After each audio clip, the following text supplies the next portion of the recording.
Welcome to the Business Spotlight Podcast. My name is David Beeson. I'm your host for today's conversation. My guest today is Richard Samuel, the owner of Rich's Art Gallery and Events. We're going to talk about his journey to business ownership, challenges, best practices, and share a peek of what it's really like to build and operate a business. Richard, welcome to the show and thank you for being here today. I would love Thank for you. you to Thank you. give us, Appreciate you. of course, I would love for you to give us a little bit of background of who you are and tell us a little bit about your business as well.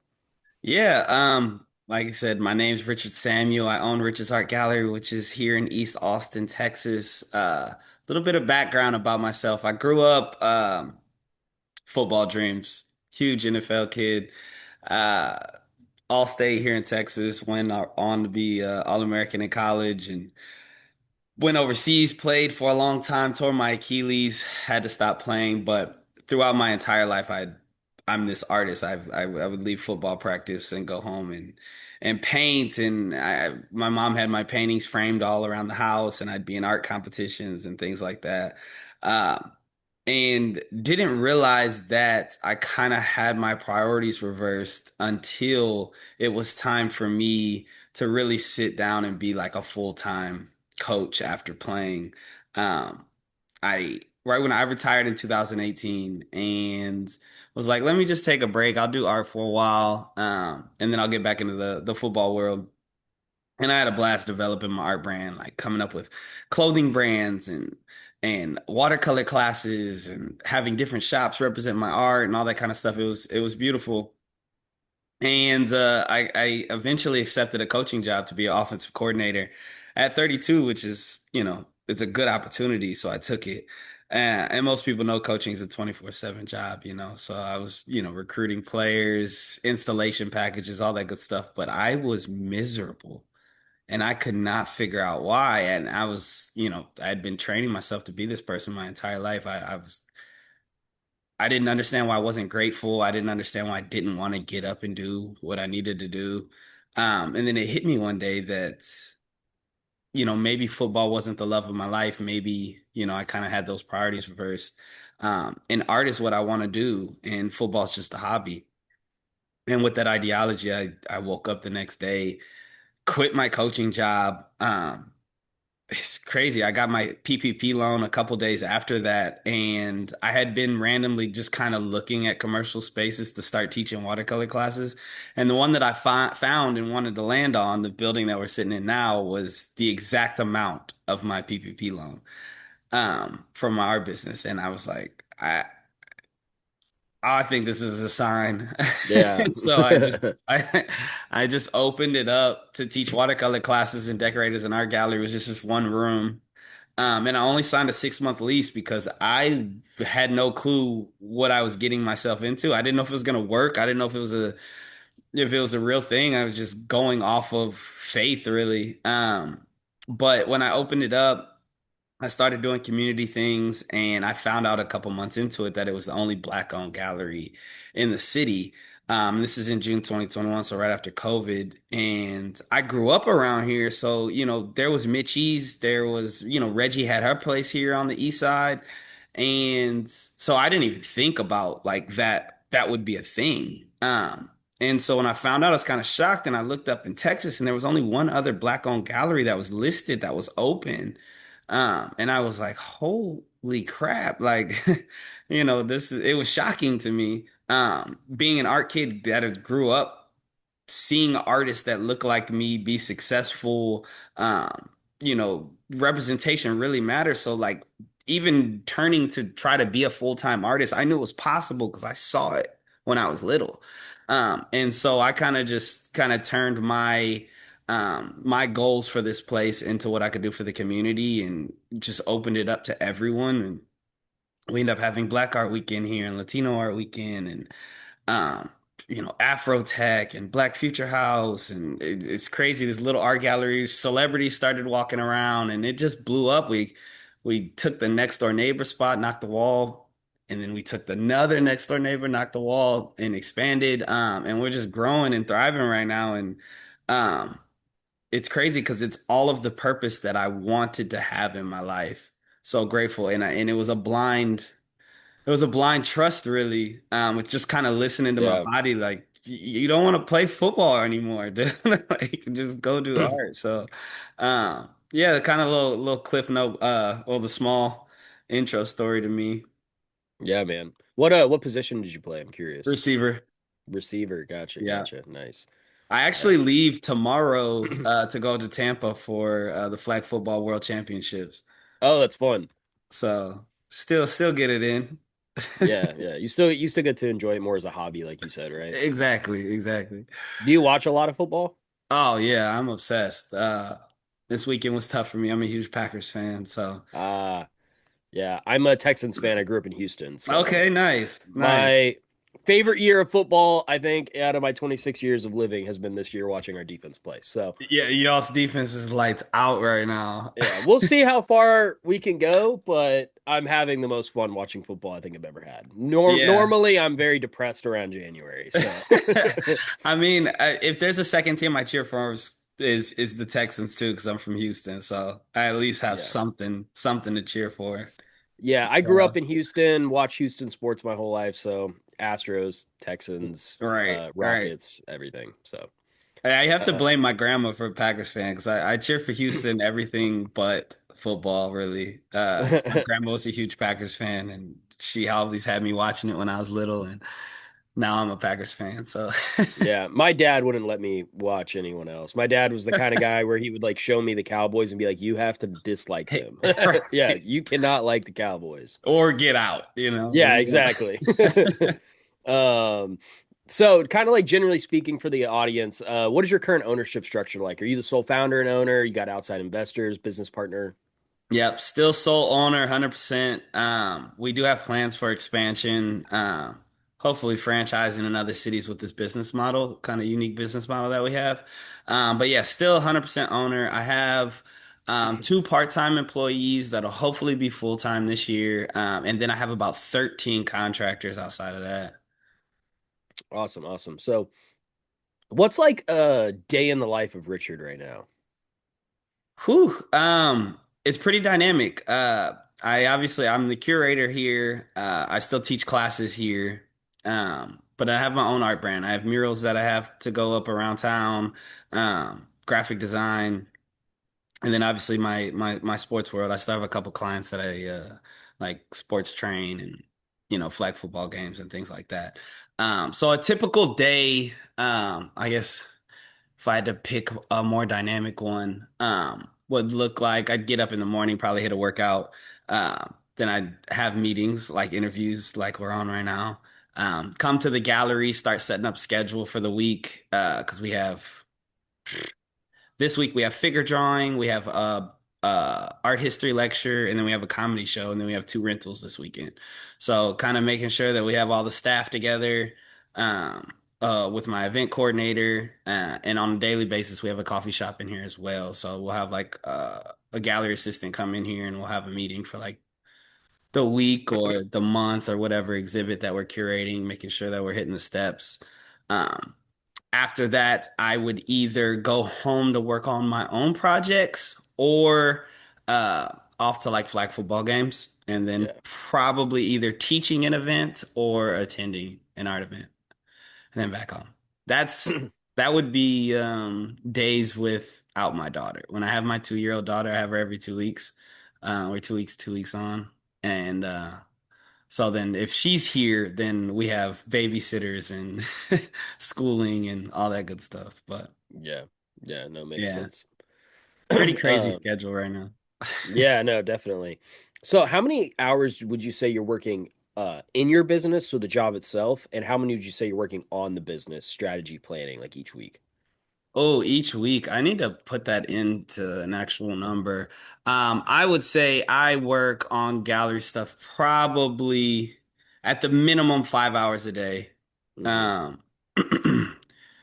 At the most, it would get towards like a day like today. We actually have a really cool corporate experience that's gonna last till 9, and I'll be doing live watercolor portraits and stuff like that. So, gallery stuff today is probably like a good 12-hour day.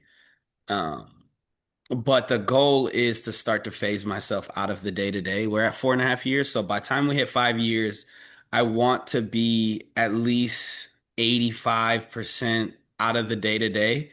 And this place can start to run by itself and me just kind of being the creative director overlooking. Yeah. If I can get to that 1 to 2 hours spending on gallery stuff a day, um, I think that would be ideal for my own art brand, my well-being, as well as this place growing and me being able to expand. That is the goal. So by June 12th, that's one of our New Year goals. So Gotcha, gotcha. Do y'all have like a plan in place to kind of hit that? yeah, we have a bunch of systems that we're just trying to put in, kind of automated systems that will allow the gallery assistants to be able to run things without. It really comes down to because the new gallery assistant that we have, she just started 3 months ago, and she's amazing. And she has to like come in and kind of learn the jack of all trades kind of thing that I hold. And so she can take some of that responsibility over. And then our event coordinator is amazing. And her role is constantly developing, and we're getting busier on that front. So, kind of putting all these automated things where they don't have to contact me, they don't need me. Um, that's kind of the plan right there. Awesome, awesome. So I'm curious, if I were able to give you back an extra 10 hours each week, how would you invest those hours? Would it be business? Would it be in the business? Would it be personal time? Would it be family time? It would be family time for me and my daughter. Second to that, it would be investing in, I have like 8 businesses at this point. So being able to go into a couple of my clothing brands and kind of concentrate on them for an extended amount of time, I think I would absolutely love. I also have a solo show coming up in like 6 months, so being able to just sit down and do some artwork would also be absolutely amazing. Yeah, yeah, I bet. Um, so why'd you choose to go into business for yourself as opposed to maybe trying to work for someone else or a different art gallery? What was the transition like for you? I have to credit my family for that. I grew up in a family of entrepreneurs. So my grandfather had a construction business growing up, which is why we moved from Houston to Austin, because obviously the hill country was blowing up, and Yeah. he had a contracting business. So, and then while we there, we opened up a coffee shop in the little town Wembley where we were at.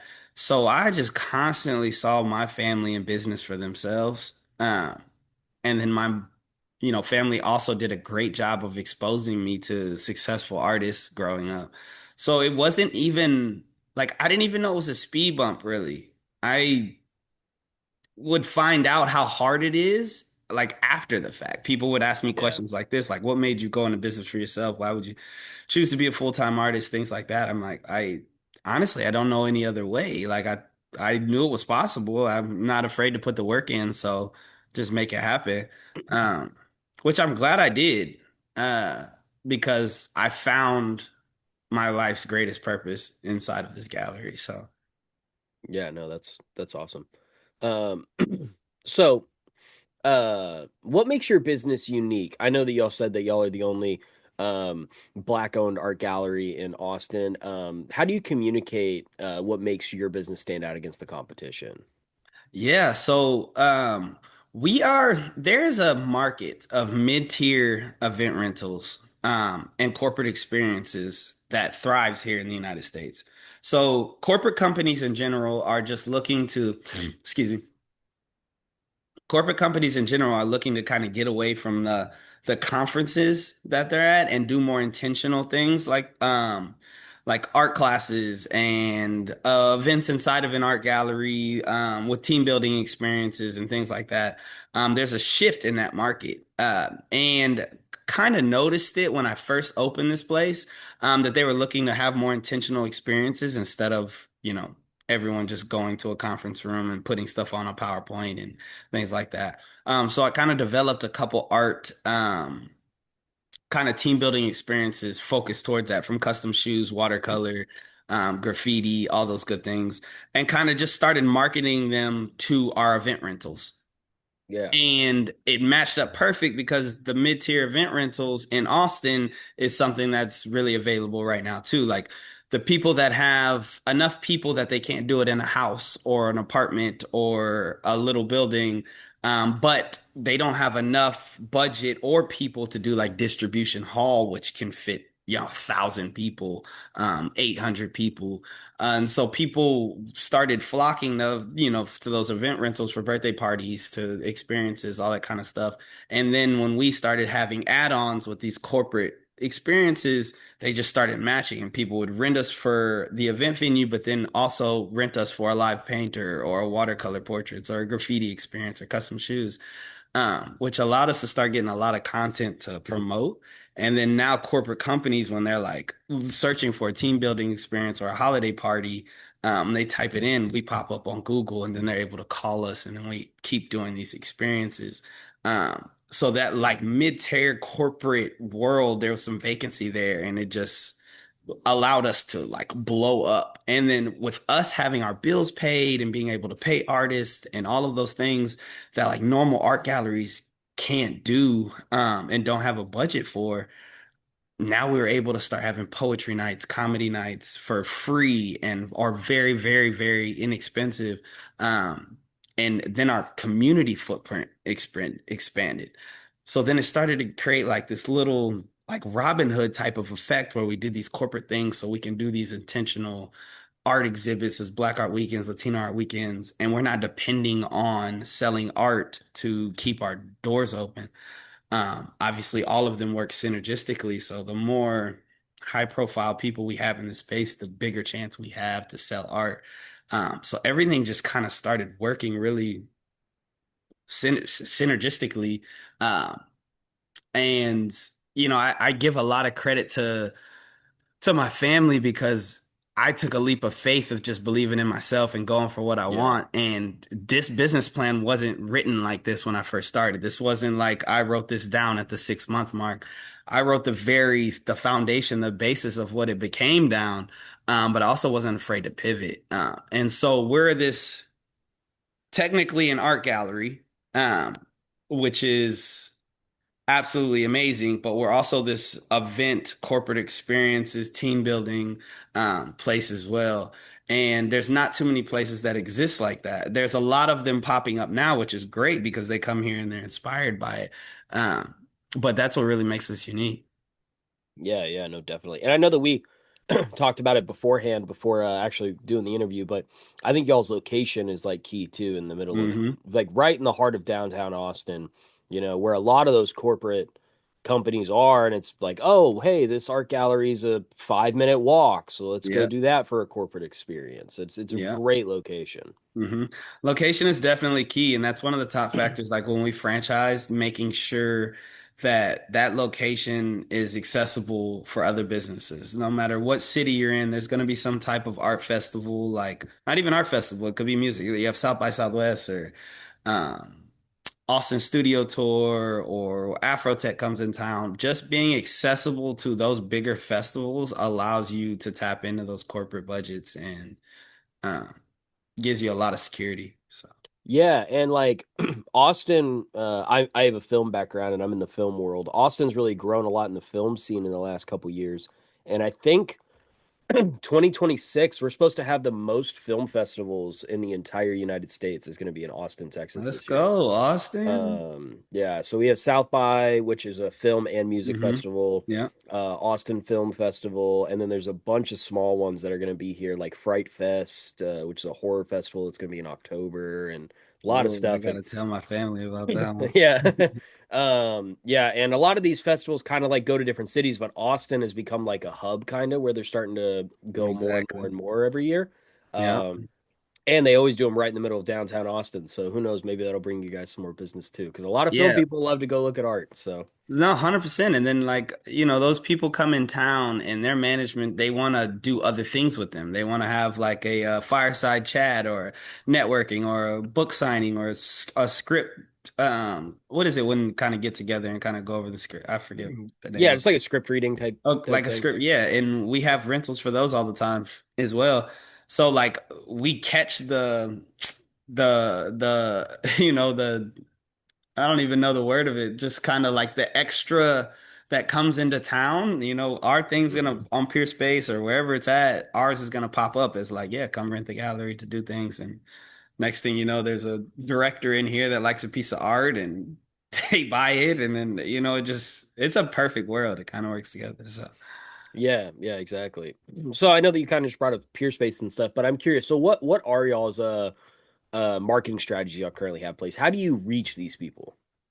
So right now we're able to do it just off our Google, Instagram, and word of mouth.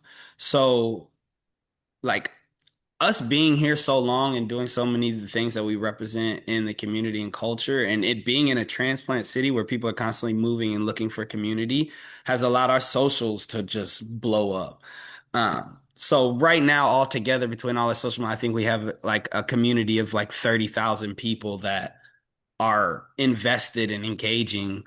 And so we're able to post whatever we need on there, and get business inquiries and birthday parties and, all the people that come here also work in the tech companies and all the corporate companies Yeah. that, you know what I mean? So like when they find out that Rich's Art Gallery does a team building experience, they bring it, maybe they're in charge of, community engagement or anything like that, but they bring it to their company and they end up coming back here and renting it too.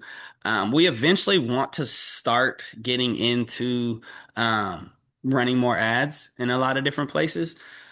But as of right now, we're like, for instance, on Peerspace and almost every rental app that we're on, we're one of the top and preferred vendor on the app. Like we have on Peerspace, I think we have like 155-star reviews. So when people book us and they come for tours, they're like, I mean, we booked it because y'all's reviews are so amazing. So Yeah, and I mean, like even just a quick Google search that I did the other day, like y'all have a 5-star average on Google with over like yeah, 300 reviews, which is crazy. So people look at that and they're like, "Oh, well, yeah, let's go here. This sounds fun." exactly. So and I tell people that are starting their own brick and mortar, like, because a lot of times when you start your own thing, brick and mortar, and you start to find some success, there's a lot of that can kind of go to your head. But it's so worth it to stay as humble as possible because you Hmm. never know who you're talking to. Take time for everybody that you can possibly take time for.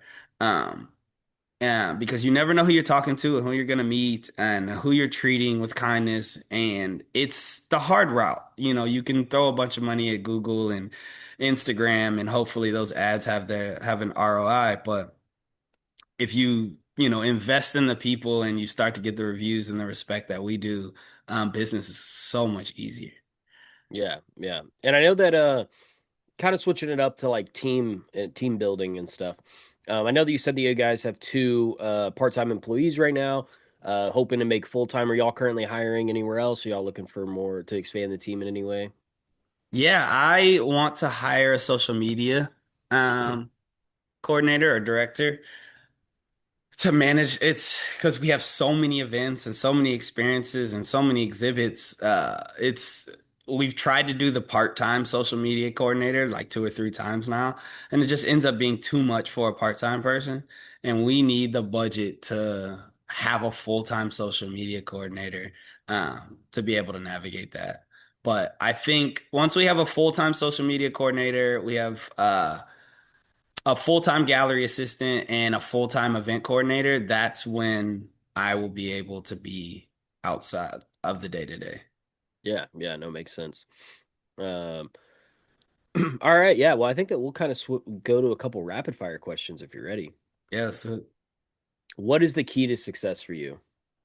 the key to success for me is my creativity. So, and I say that because work can exhaust you. Absolutely. You can get burnt out. I mean, there's times I almost closed my solo show last year. I almost closed the gallery. It was called "Let Me Tell You About the Time I Almost Quit." It's just things get to you, crazy, and you have to prioritize that time for yourself. And when I prioritize that time for myself, I'm able to be creative and think dynamically, which has really, really helped this place succeed. Yeah, Yeah. yeah, no, that's awesome. What is one piece of advice you have to other business owners? Oh, man, I have so many of those actually. Um, let's just stick with one. Let's go with you have to try your best to never burn a bridge. So, Yeah, I like it that. only takes a couple people to create a narrative in a town like this, where, things start getting talked around and things like that.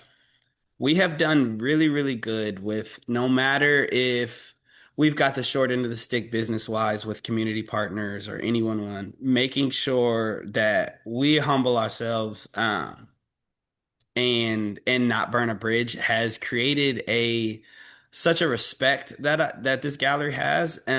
It's because like we never like really turn our backs on anybody. Like obviously communicating and having boundaries and things like that is super super valuable. But making sure that even if something like that happens and it goes away, you can still um, be there for people or be authentic and it's really really helped for you have certain people that say you have a falling out with a year ago, but you're still there for them and things like that. It'll come back around in a business interest in another way.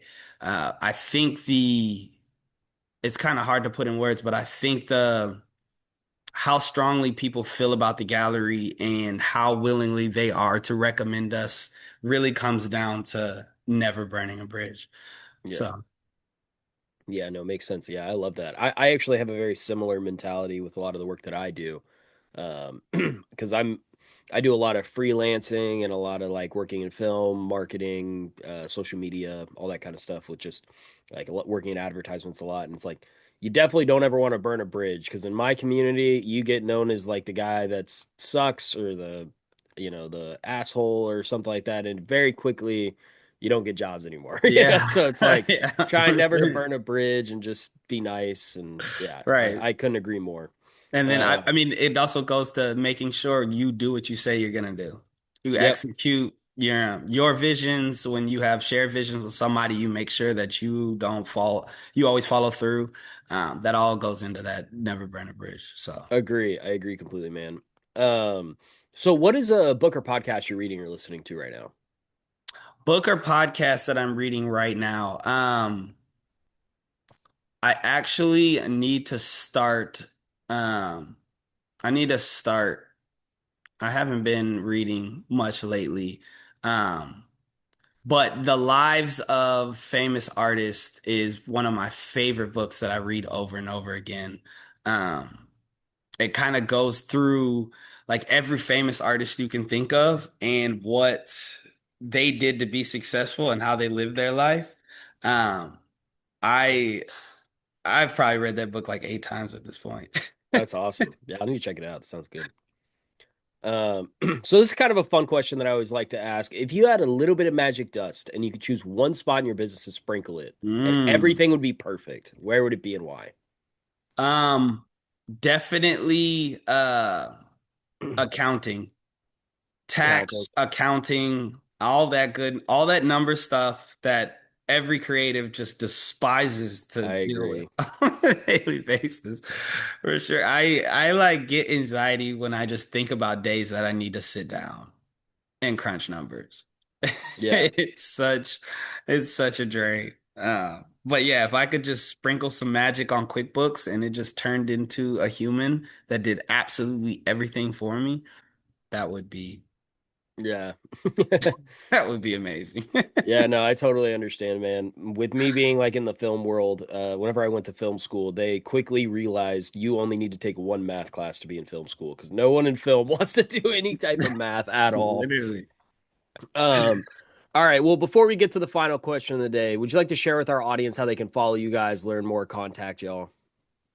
Yeah, for sure. So we are richesart.com, Richesart. It's like a play on words. So it took the definition of riches, which is a valuable natural resource, and the definition of art, which is human creativity. And so it's like a valuable natural resource of human creativity. So it's spelled incorrectly, as I guess you would say. It's riches, but it's richesart.com. Riches Art Gallery on Instagram, Riches Art Gallery on TikTok, Twitter, everything you think of. We have LinkedIn too, Richard Samuel or Riches Art Gallery. Um, Yeah, tap in with us. Come to an event, come to a comedy show, poetry night, art history discussion. Come hang out. Come see the exhibits. Yeah, no, that's awesome. Well, we've come to the final question of the day, and that is, what is most inspiring to you today? The most inspiring thing for me today is, um, it is the blessing to be burdened by the life that you asked for. You sitting in my room thinking about having my own gallery and jazz nights and being a successful artist, something you always dreamed for. Then a lot of times you get in that life and get super busy and you're like, you start to not be grateful for it. And I was just thinking the other day, I'm like, it's a blessing to be burdened by the life that I asked for. Yeah. Yeah, no, I So love that. I couldn't agree more.